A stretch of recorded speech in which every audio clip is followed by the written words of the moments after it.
What's up, guys? Welcome back to RanWhenParked. Today, I think is going to be an interesting episode. So, I guess a little bit of backstory here. So, this property, this shop that I've been filming all this at, this is the place that I grew up. I was raised here. I was born here. About 2 years ago, my father retired, and I bought the property and the house and everything from him. And since then, he's been kind of bouncing around in retirement, looking for where he wants to retire and where he wants to live. And through that, he didn't really move a lot of stuff out. Well, a couple months ago, he bought a house, and he's been moving out. And he just recently decided to move all his tools out of the garage, which was kind of a shock to the system to me because I've been using his hand tools for a long time. So a lot of the big stuff is mine, like the mill behind me is mine, the CNC machine, the welders are mine. The sheet metal stuff is mine, but like basic hand tools, like I just never really thought to buy that stuff. So I've been buying all kinds of stuff like crazy. So, because of that, I'm kind of redoing the whole shop right now. So it's all kind of emptied out. I'm probably do a video on this, but it's going to get epoxy floor. It's going to get insulation, sheetrock. It's going to get a lot of cool stuff. I got a lot of stuff in the works right now. But just recently, a couple days ago, I made a deal on a new project, which is exactly what I need. And it's like 4 hours north of here up in Vermont. And I was going to go up and look at it this weekend with my daily driver. But then my buddy Dave convinced me that I should probably convoy the Honeybadger up there with him in his 84 Chevy CUCV square body that's also Cummins Swapped because he's going up to Mount Washington. And the Honeybadger needs a lot of things. The fuel tank's full of water. The rear end's not completely blown apart anymore because I replaced the pinion bearing, but now it still needs wheel bearings and it needs to be gone over. And I have no tools, really. I have some hand tools that I've been buying, but I don't even have pneumatics or anything, or even any impact gun.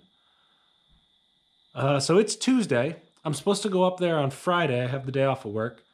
I just got home from work today. It's like 6:30 at night. So we're going to go ahead and we're going to take the Evil 7 out of the shop. It's going to go outside, blown motor and all. And then I'm going to bring the Honeybadger in. And then we're going to rebuild the rear end. And we're going to get the water out of the fuel tank. And we're going to check it all over in like 2 days with no tools.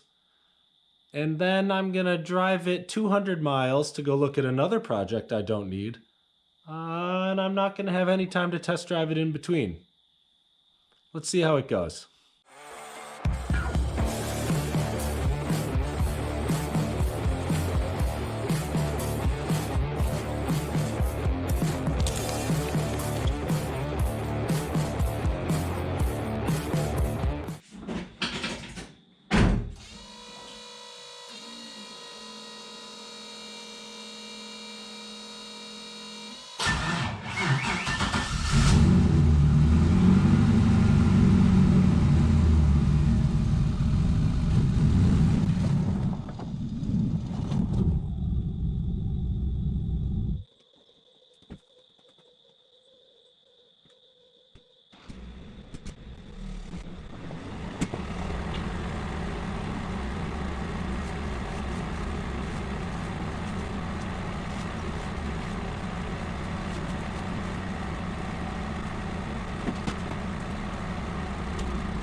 All right, guys, so it's in the shop. I'm gonna jack it up real quick, pull the wheels off. We'll get the hubs taken apart and then we'll start tearing into these bearings. But I would just like to point out really quick that I am about to take all these lugs off with a 3/8 drive breaker bar. Yep, that's right. I have impact sockets, but I don't have anything 1/2 inch yet. I actually have it on order. It's on its way from Snap-on right now, but it's not here yet. So let that be a lesson to you guys. If you used your dad's tools for the last 30 years, and he decides to come back to the family home that you now own and take all his tools, you're screwed. You should probably have started buying hand tools a long time ago. Take it from a pro. I know what I'm talking about.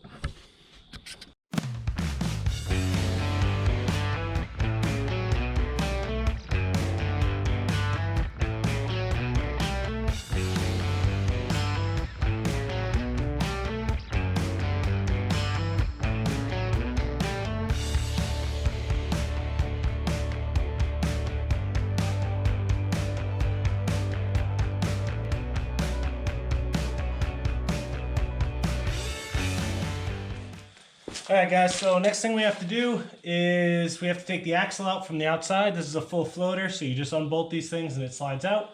And then there's a funky little nut behind that, which I have the special tool for.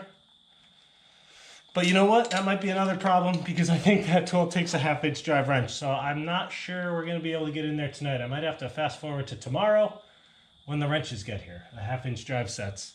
But anyway, we're going to tear this thing apart and then we'll see what we got.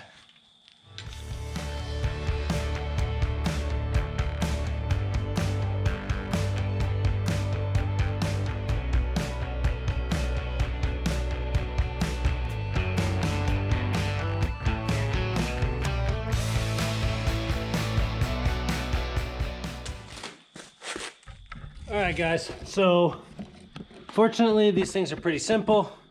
Obviously it's leaking a little bit of axle fluid here. To get the hub off, all you got to do is take off this nut in the back side here, and like I said, there's a special Ford tool for that. It should come right apart, and then the hub slides off, and that'll give you direct access to the bearings, inner and outer, and the races, which we're going to replace all that, and then we're also going to throw a new seal on it because it'll be shot by the time I get the races out of there. Now, I think... yeah, I don't know if you can see that, but this thing's got significant play. I mean, this bearing was trashed. So I drove it recently over to my sister's house, actually, and it essentially blew apart in spectacular fashion while I was on my way over there. So that's why that's like that. So this is good that we're fixing it. All right, guys. So it is now like 8:30 on Wednesday night. Last night, I got the whole thing taken apart, as you saw. I got the bearings and the seals driven out of that thing. It was a major pain in the butt. It looks like they've been in there forever. And I found some damage. That's probably a problem. So to start with, this inner race, I don't know if you can see that. I'll put it under the light here. Is really, really pitted. I'm not sure if the camera's going to focus on it, but it's pitted to death. The thing is completely shot. So that was part of the problem. Now, another part of the problem is inside this hub. Obviously the last guy to drive this thing out didn't use a race driver and really damaged the seating surface. So normally that would probably pretty much be the end of that hub, but I don't have time to get a hub. So I'm gonna get down there with a die grinder and remove some of that damage and kind of thin up the seating surface, and maybe that'll work long enough to get where I'm trying to go. I don't know, maybe not. We might be doing another bearing on the side of the road. If that's the case, though, whatever. Now, the inner bearing didn't look too bad, or the outer bearing didn't look too bad. That's the inner bearing that's completely shot. I have new races. It's getting a little late here because I just had to drive 30 miles each way to my buddy's house to go get bearing race drivers so I could put this thing back together. So I'm going to get it back together tonight. It's probably going to be late. I think I already decided that I'm not going to do the passenger side because it wasn't a problem before, and that way I have an extra set of bearings and races just in case this thing blows apart again on the side of the road. Now, the last thing that I noticed, I think I mentioned last night, that the whole thing was covered in grease, and I didn't mention why that's a problem. So this is a full floating axle. So the bearings are lubricated by the differential oil. It leaks down the axle tubes on turns and things, and when you accelerate, it gets kicked up in there by the ring gear. And that's how they get lubrication. Now, modern grease and some modern axle fluids or differential fluids, like 75-140 is what this thing is, don't mix together. So if you really pack that bearing, you'll never get oil into that bearing. So it's just going to cook itself apart. And this thing was completely covered in grease. So I think that was part of the failure. But again, the inner race was completely pitted to death. So that was most of the problem here. But I'm going to go get the races out of the freezer because they're cooling down now, and I'm going to get them driven in, and we're going to see if we can get this hub put back together. Okay, so it is now more like 10 o'clock or something, Wednesday night. Reminder, I am leaving here on Friday morning on this trip, and we still probably have to get water out of the fuel tank, but maybe not. More on that later. So, I got what I think is the sealing surfaces fixed. Maybe. I don't know. That's the wrong side. Let me flip this thing over real quick. So basically what I did was I just got in there with a die grinder and ground the damaged areas off those sealing surfaces, and then I went in with a flat punch and I just peened the edges back down. Is it right? Probably not. Would any mechanic at a shop do it? Definitely not. Will it get me where I'm going? Honestly, I don't even think it's much of a problem. It fits in there perfectly fine. There's plenty of sealing surface for the bearing, so I think it'll work perfectly fine for the long term too. It took me a while, but it was totally worth it. So I got my races here fresh out of the freezer. They are frozen. Obviously you do this so they contract a little bit and then they'll go back in. So I am going to go get the bearing race drivers now. I'm going to get these things hammered in, and then I'll get the seal hammered in, and then we'll put this thing back together, and maybe we'll take it for a test drive tonight and make sure we don't have another problem before we go and do the other side, move on to other things tomorrow night. So we got a little ways to go. It's going to get a little late here.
All right, guys, so new races are in, and the rear bearing, which goes in under the seal, so it has to go in beforehand. You probably saw I put a little bit of 75-140 gear oil on that bearing. So like I said before, these things are fed by the axle diff fluid. So theoretically speaking, until you get out there and start driving and start like getting it up into the axle tubes, turning or accelerating or whatever, they will run dry. So one thing I would suggest is either put a very light coating of grease on them, which is perfectly fine, just a little bit, don't fully pack them, or just douse them with the fluid that they're going to get. And then also when you put it together, when you slide it onto the spindle, just pour some of that in there and just put the hub back on, or the axle back in, and seal it off before it starts leaking out. And that'll pretty much guarantee you'll be in good shape later. So this seal does two different things. One, obviously, it seals the fluid from leaking out behind the brake drum, which, you know, this hub was a little bit beat up, so this thing's probably going to leak a little bit no matter what, which is fine. And two, since it's stepped like this, it allows the bottom of this thing to be full of oil. So this bearing is constantly doused in oil no matter how you look at it. So you kind of want to give yourself a head start and allow it to get doused in oil. So what I like to do in these situations is jack that side up a lot so it has a little bit of angle to it.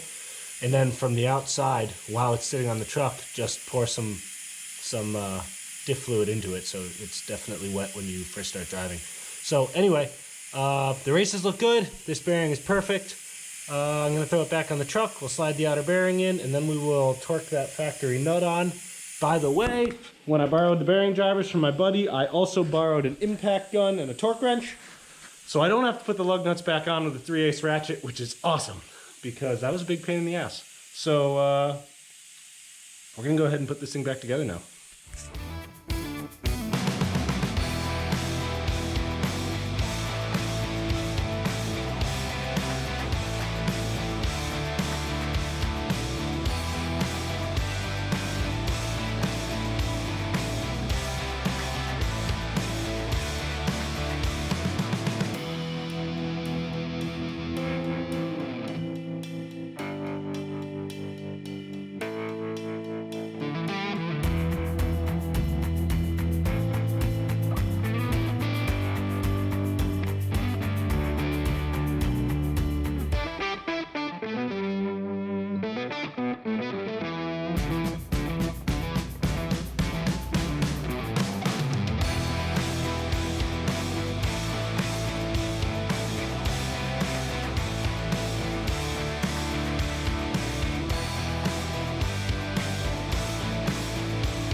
All right, guys, so we're done with the axle, or the wheel bearings at least. Now, I never really wanted this to be like a how-to mechanics channel.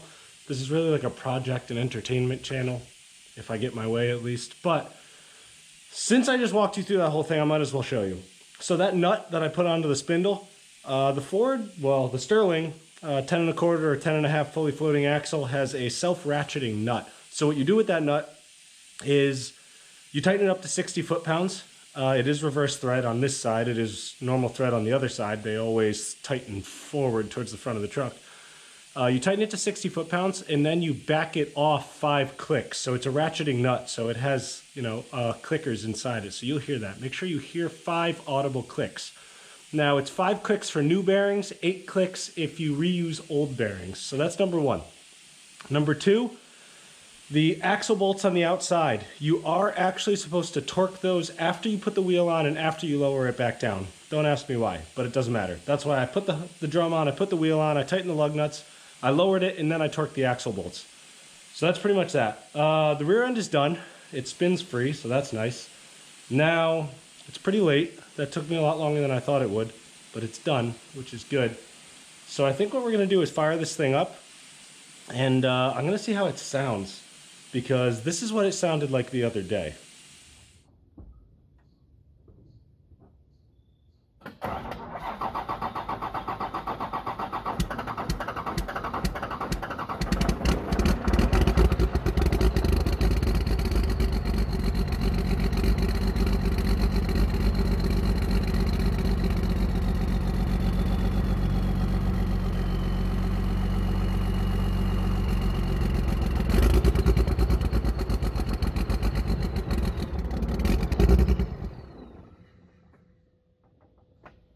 So if it still sounds like that when I start it, that's going to be a bad situation, but we're hoping it doesn't. I'm kind of hoping maybe it sputters a little bit, because if it sputters a little bit, that's fine. It's got a little fuel. Maybe I'll drain fuel out of the water separator and be fine.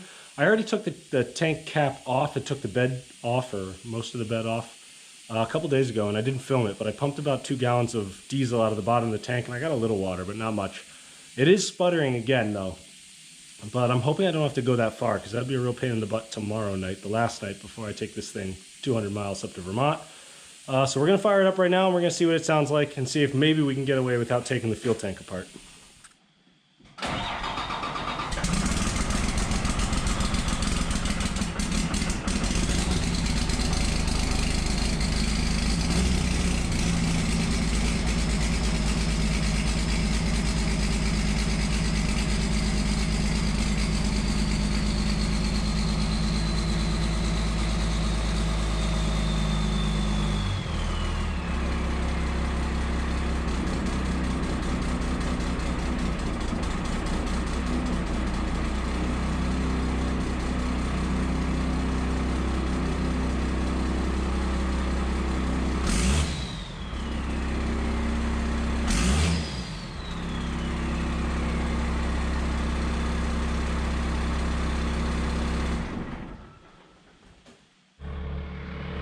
Okay, so I started the truck, I let it idle for a while. You guys heard it, it sputtered, it didn't sound real great. It started idling good.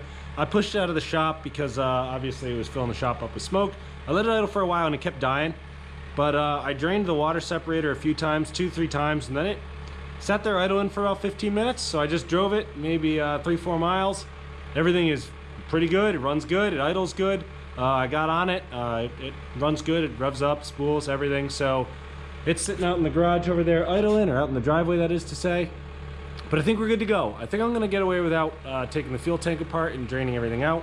I think the best thing I can do for it at this point is just fill it with fresh diesel, maybe put some diesel treat in it, and then just let it run through and get all that crap out of the lines, out of the lift pump, out of the injection pump, and I hope I'll be fine. But it's not the end of the world to stop on the side of the road if I have to and drain out the water separator and get it running again. I had to do that the other day 3 times, just driving it home from my sister's house the next town over. So I think we're gonna be all set. So tomorrow, I'm gonna pull it back in the shop. I'm gonna go over a couple more things. I'm gonna drive it a little further and make sure everything is good to go. I'm gonna check that wheel bearing again, but otherwise, I think we're ready for this road trip. So I'll probably see you guys on Friday morning when I leave. All right, guys, so It's Friday morning. It's like noon. I'm leaving in a few minutes.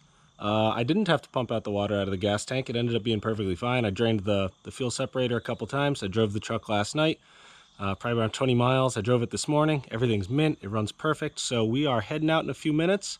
And I am starting to believe that I actually might make it all the way through this trip without breaking down. But we'll see.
All right, guys, so I made it. I'm up here in Vermont. It's Saturday morning, and some of you probably realized in that video that I stopped driving the truck halfway through the time lapse.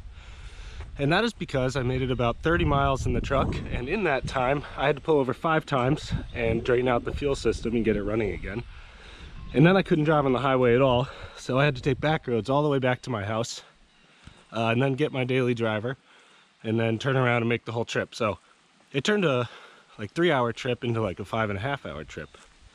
But I'm here, and that's gonna make for another video fixing the truck, so we'll do that when we get back.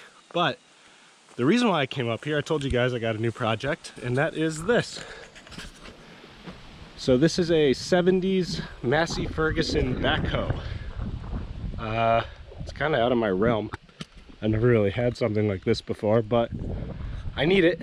I need it for my property back in Connecticut, just to do some general stuff. And I also think it'll be good for like pulling bodies off trucks and things like that. So it hasn't run in 10 years. It's got a Perkins diesel in it. Apparently it ran when parked, you know. We live by that up here. So I'm gonna start right now filming a you know, will it start type of thing. I'm gonna spend the day trying to get this thing running, and then I'm gonna have it moved down to my house in Connecticut so I can use it. So I will see you guys very soon on the next episode, which is gonna follow this one, which is going to be getting this thing running. And then you can expect another one after that, because I'm gonna fix this Ford once and for all, and I'm going to make a return trip up here to redeem myself and it. So I will see you guys on the next episode of RanWhenParked. Go like this video, subscribe, hit the notification bell, because I got 2 more videos following this one right up.